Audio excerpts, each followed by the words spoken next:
ರಕ್ಷಾಬಂಧನವು ಭಾರತದ ಹಬ್ಬಗಳಲ್ಲಿ ಒಂದು ಪ್ರಮುಖ ಹಬ್ಬವಾಗಿದೆ.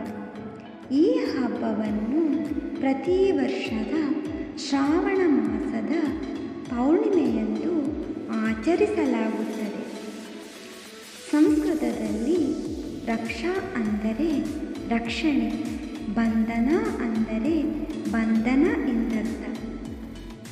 ಈ ದಿನ ಸಹೋದರಿಯರು ತಮ್ಮ ಸಹೋದರರ ಕೈಗೆ ರಾಖಿ ನೂಲನ್ನು ಕಟ್ಟಿ ಆರತಿ ಬೆಳಗಿ ಅವರಿಂದ ಆಶೀರ್ವಾದವನ್ನು ಬೇಡುತ್ತಾರೆ ಮತ್ತು ಸಹೋದರರ ದೀರ್ಘಾಯುಷ್ಯ ಮತ್ತು ಸಂತೋಷದ ಜೀವನಕ್ಕಾಗಿ ಪ್ರಾರ್ಥಿಸುತ್ತಾರೆ.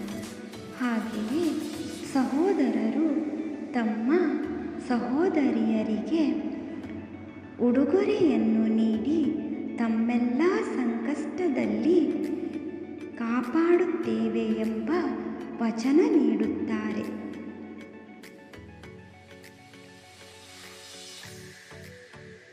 ತಂಗಿಯ ರಕ್ಷಣೆ ಅಣ್ಣನಿಂದ, ಅಣ್ಣನ ರಕ್ಷಣೆ ತಂಗಿಯಿಂದ ಎಂಬ ಪರಸ್ಪರ ಭ್ರಾತೃತ್ವದ ಭಾವನೆಯನ್ನು ಮೂಡಿಸುವ ದಟ್ಟ ಹಬ್ಬ ಇದಾಗಿದೆ.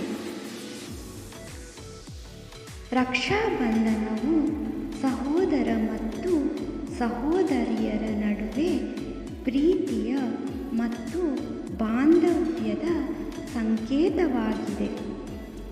ಆದ್ದರಿಂದ ಈ ಸಂಬಂಧದಲ್ಲಿ ಪ್ರೀತಿ ಇದೆ. ಸ್ನೇಹಿತರೆ, ತಮ್ಮೆಲ್ಲರಿಗೂ ರಕ್ಷಾಬಂಧನದ ಹಾರ್ದಿಕ ಶುಭಾಶಯಗಳು.